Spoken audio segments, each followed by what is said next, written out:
حضرت موسیٰ علیہ السلام کے پاس ایک شخص حاضر ہوا اور کہنے لگا، حضور مجھے جانوروں کی بولیاں سکھا دیجئے، مجھے اس بات کا بڑا شوق ہے۔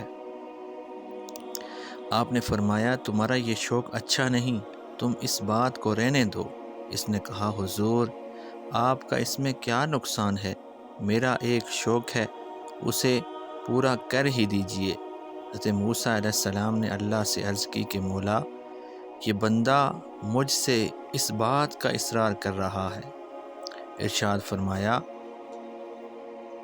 میں کیا کروں؟ حکم الہی ہوا کہ جب یہ شخص باز نہیں آتا تو تم اسے جانوروں کی بولیاں سکھا دو۔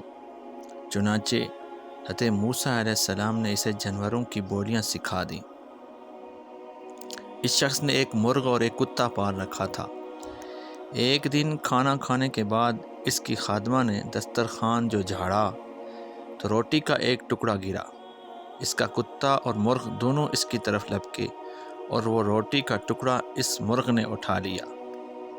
کتے نے اس مرغ سے کہا، ارے ظالم، میں بھوکا تھا، یہ ٹکڑا مجھے کھا لینے دیتے، تیری خوراک تو دانہ دنکا ہے، مگر تم نے یہ ٹکڑا بھی نہ چھوڑا۔ مرغ بولا، گھبراؤ نہیں، کل ہمارے مالک کا یہ بیل مر جائے گا، تم کل جتنا چاہو گے اس کا گوشت کھا لینا۔ اس شخص نے ان کی یہ گفتگو سن لی اور بیل کو فوراً بیچ ڈالا۔ وہ بیل دوسرے دن مر تو گیا، لیکن نقصان خریدار کا ہوا اور یہ شخص نقصان سے بچ گیا۔ دوسرے دن کتے نے مرغ سے کہا، بڑے جھوٹے ہو تم، خواہ مخواہ مجھے آج کی امید میں رکھا، بتاؤ کہاں ہے وہ بیل جس کا گوشت میں کھا سکوں؟ مرغ نے کہا، میں جھوٹا نہیں ہوں، ہمارے مالک نے نقصان سے بچنے کے لیے بیل بیچ ڈالا ہے اور اپنی بلا دوسرے کے سر ڈال دی ہے۔ مگر لو سنو، کل ہمارے مالک کا گھوڑا مرے گا، کل گھوڑے کا گوشت جی بھر کے کھانا۔ اس شخص نے یہ بات سنی تو گھوڑا بھی بیچ ڈالا۔ دوسرے دن کتے نے شکایت کی تو مرغ بولا، بھائی کیا بتاؤں، ہمارا مالک بڑا بے وقوف ہے جو اپنی آئی غیروں کے سر ڈال رہا ہے۔ اس نے گھوڑا بھی بیچ ڈالا اور وہ گھوڑا خریدار کے گھر جا کر مر گیا ہے۔ بیل اور گھوڑا اگر اسی گھر میں مرتے تو ہمارے مالک کی جان کا فدیہ بن جاتے، مگر اس نے ان کو بیچ کر اپنی جان پر آفت مول لی ہے۔ لو سنو اور یقین کرو کہ کل ہمارا مالک خود ہی مر جائے گا اور اس کے مرنے پر جو کھانے وانے پکیں گے اس میں سے بہت کچھ تمہیں بھی مل جائے گا۔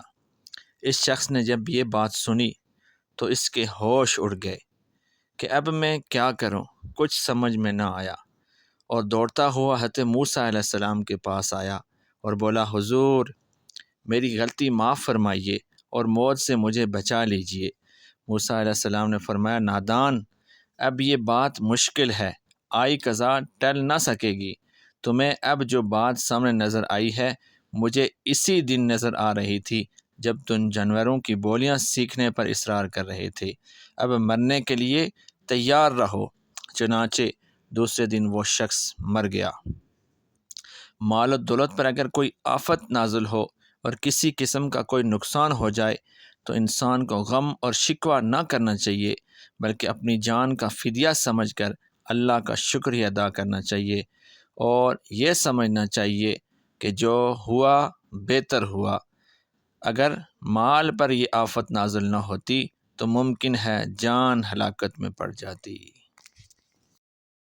اگر ویڈیو اچھی لگی تو چینل کو ضرور سبسکرائب کریں۔ شکریہ۔